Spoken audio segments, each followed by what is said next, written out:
Bueno, bienvenidos a la siguiente clase. Ahora vamos a hablar del estómago. Ya en la clase anterior hablamos acerca del peritoneo, ahora vamos a hablar acerca del estómago.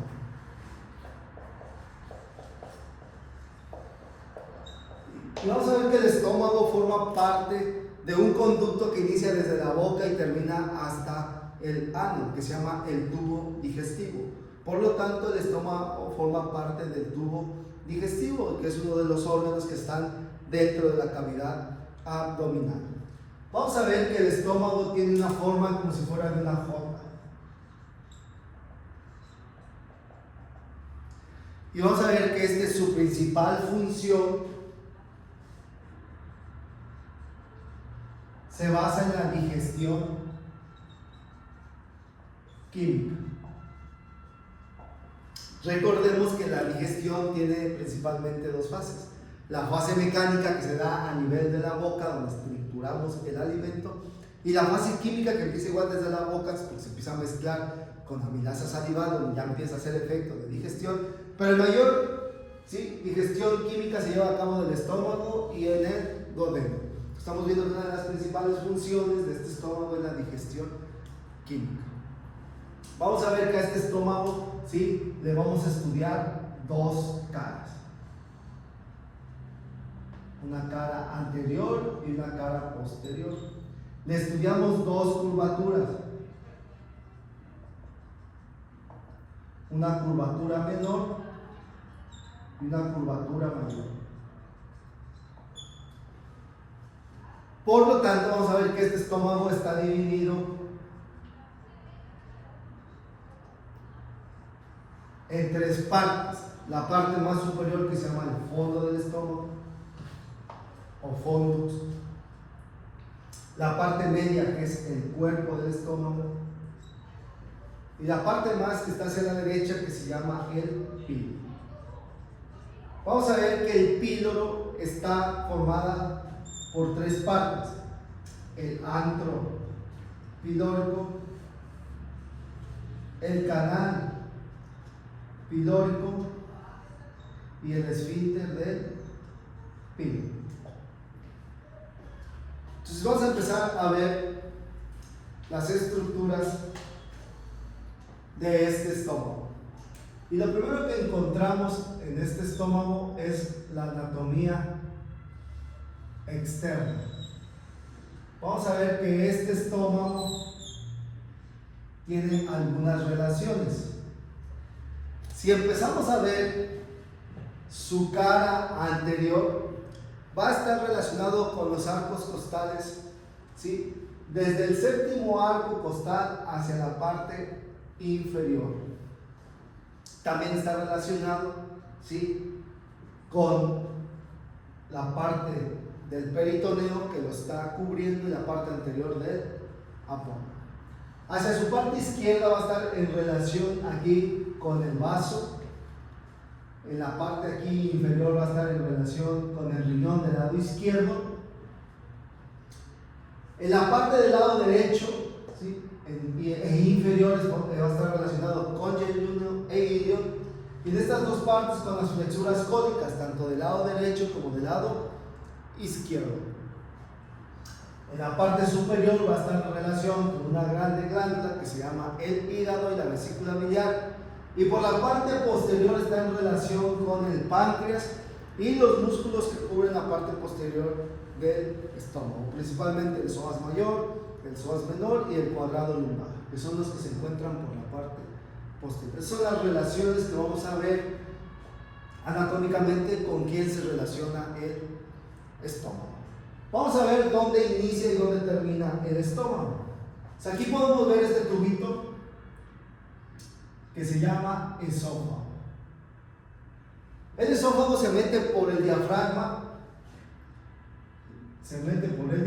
donde tiene su hiato esofágico, y tiene una parte abdominal que es muy pequeñita, y en cuanto llega a esta parte se une con el estómago, y esta se llama la unión esófago gástrica.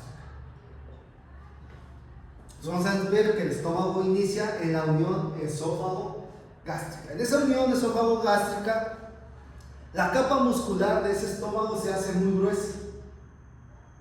Y al hacerse muy gruesa va a empezar a actuar como si fuera una válvula. Y esas válvulas en esta parte le llamamos esfínter. Entonces este es el esfínter del cardio.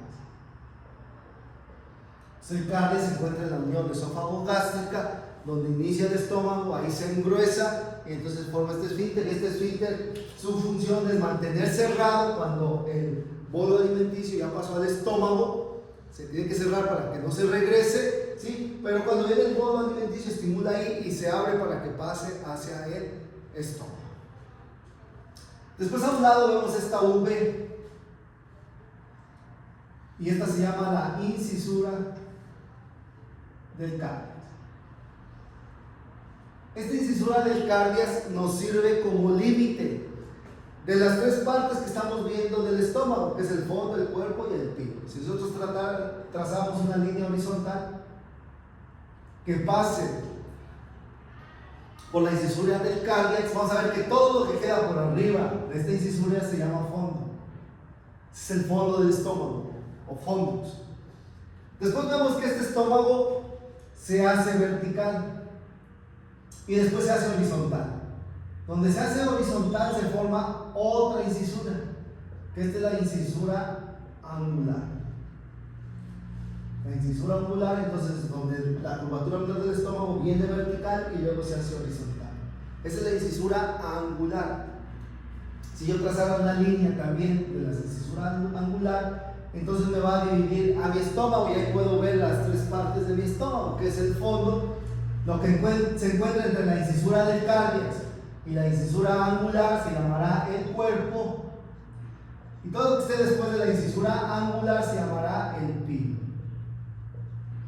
Pero habíamos quedado que el píloro tenía tres partes: el antro del píloro, que es donde está la incisura angular, que es la entrada. Este sería el antro del píloro, donde se encuentra la incisura angular, antro que es entrada. Después todo lo demás se llama el canal del píloro. Y a donde termina y que se une con el duodeno, vamos a ver que aquí también, ¿sí? Ahí está la unión gastroduodenal. Y en esta unión gastroduodenal también el músculo se va a hacer grueso y también se va a formar una válvula. Ya habíamos visto que se llaman esfínteres, y este sería el esfínter del píloro. Y ahí tendríamos las tres partes del píloro, que sería el antro, el canal pilórico y el esfínter del píloro. Entonces esto sería con respecto a cómo nosotros dividimos en partes este estómago. Vamos a ver que este estómago está en relación con la primera porción del duodeno. Aquí tendríamos la primera porción del duodeno, su flexura, y aquí vendría la segunda porción del duodeno para después hacer su flexura inferior, la tercera porción y finalmente la cuarta porción del duodeno. Entonces vamos a ver que aquí tendríamos esta gran víscera que ya habíamos estudiado, que se llamaba el hígado.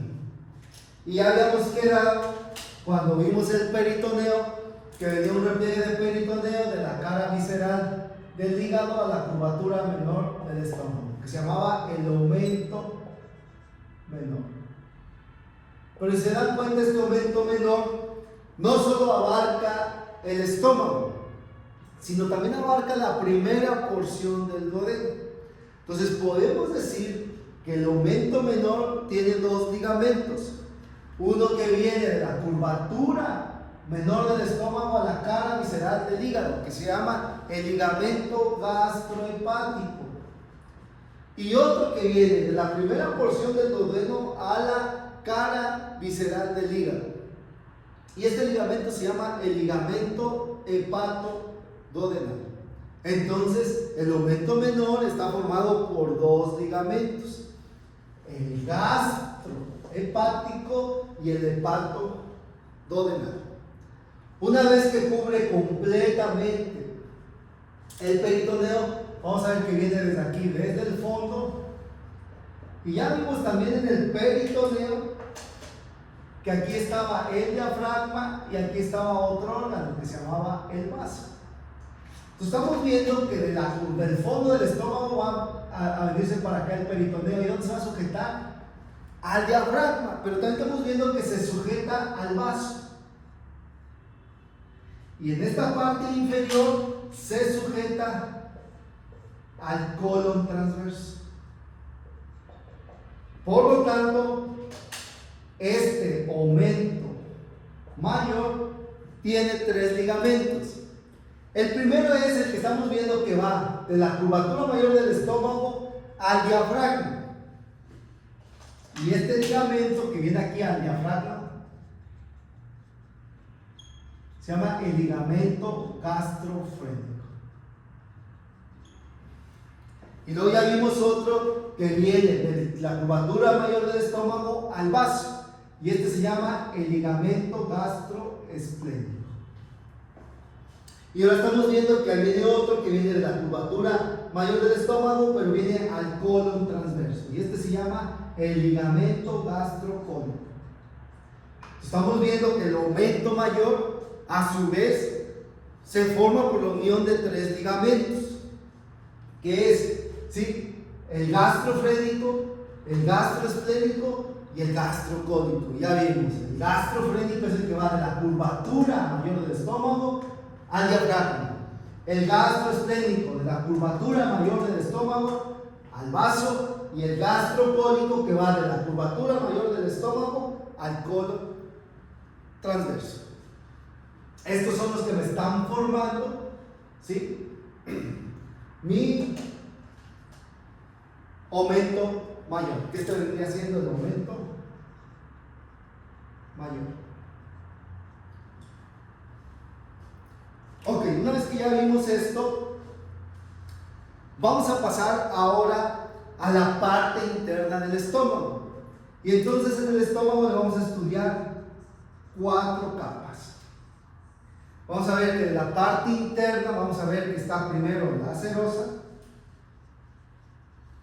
después encontramos la submucosa, después encontramos la muscular, y por último encontramos la serosa, que son las 4 capas del estómago. Ahorita vamos a ver que la muscular tiene 3 capas a su vez, unas capas longitudinales, unas fibras circulares y unas fibras oblicuas. Ahorita las vamos a ver. Bueno, si ahora miramos por la parte interna del estómago, vamos a hacer otro estómago, pero ahora lo vamos a ver por la parte interna del estómago. ¿Qué quiere decir? Lo voy a abrir y voy a ver qué veo por dentro de ese estómago. Y lo primero que voy a ver es que ese estómago no es completamente liso, sino veo unas estructuras de esta forma.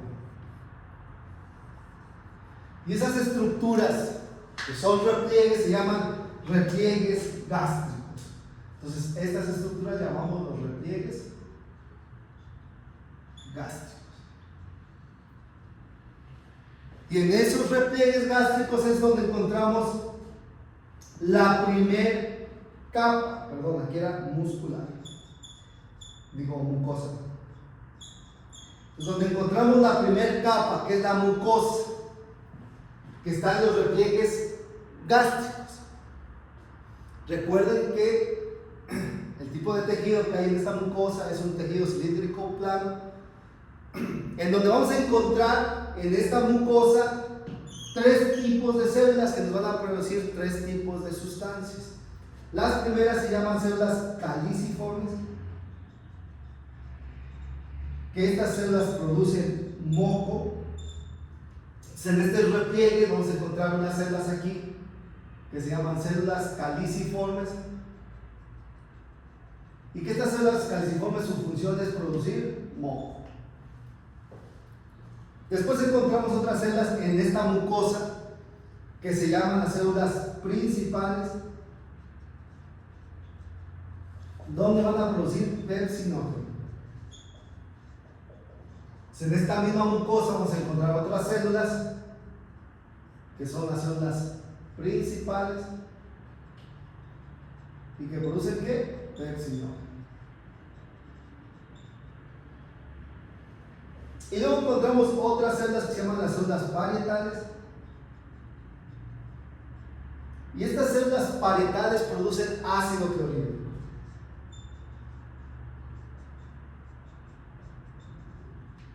Y si se dan cuenta, estas células parietales que producen ácido clorhídrico están reguladas por las células caliciformes, que ellas producen ¿qué? Moco. Si ustedes algún día cuando estuvieron en la prepa o en la secundaria hicieron algún experimento con ácido clorhídrico, si les caía a su ropa este ácido clorhídrico, ¿qué pasaba? Les quemaba la ropa. Imagínense la piel, les quema la piel. ¿Y por qué no quema el estómago? No quema el estómago porque tenemos unas células que se llaman células caliciformes que están produciendo ¿qué? Moco, y ese moco sirve como protector de este estómago para evitar que el ácido clorhídrico ¿sí? lo dañe. Imagínense si tenemos una alteración de este esfínter que es el cardiac y que se mantiene abierto y que se regresa todo el contenido por el esófago, no solamente va alimento, sino también va moco, también va pepsinógeno, pero va algo que se llama ácido clorhídrico, y este va a irritar tu estómago y tu esófago y te va a producir una enfermedad que se llama esofagitis secundaria al reflujo gastroesofágico. Entonces es otra enfermedad por la falla de este esfínter que se llama el cáliz. Entonces de ahí la importancia que estas células siempre estén reguladas para que no se desnivelen y no nos provoque una irritación de este ácido clorhídrico. Después vemos la siguiente, que es la submucosa, y por último vemos la muscular. En la muscular les dije que había tres tipos de fibra. Unas fibras que vienen del fondo hacia el píloro, que se llaman fibras longitudinales, es la primera capa de la parte interna a la parte externa. Después otras fibras que están a la parte media, que son fibras circulares y dan vuelta a todo el estómago. Esta es la segunda capa, que se llaman fibras circulares. Y por último tenemos su última capa, que son fibras ¿sí? oblicuas, que vienen del píloro, dan vuelta por el fondo y se vienen otra vez por la parte posterior y llegan al píloro, dan completamente toda la vuelta al estómago, y que esas serían las fibras oblicuas. Estas tres tipos de fibras, que son las longitudinales, las circulares y las oblicuas, permiten que este estómago, en cuanto se acabó la digestión química, se contraiga para que pase ahora eso que ya no le llamamos bolo alimenticio, sino quimo, a la primera porción y luego a la segunda porción, donde también se va a llevar a cabo la digestión aquí en el duodeno. Y entonces eso se contrae y hace un movimiento que empieza a hacer, y que vamos a ver que esos, por lo general, esas capas están en todo el tubo digestivo, en la cavidad abdominal, y que hace un movimiento que se llama peristaltismo. Se empieza a mover para que todo eso que se está realizando aquí, ¿sí? en el quimo, se vaya ahora a el duodeno. Para eso nos sirven nuestras fibras. Y por último tendríamos la serosa, que sería y formaría parte casi del peritoneo, ¿sí? visceral. No sé si hasta aquí ahí quedó claro. Y eso sería todo con respecto al estómago. Esperen la siguiente clase para su examen, ¿sí? porque veremos la continuidad del intestino delgado. Nos vemos.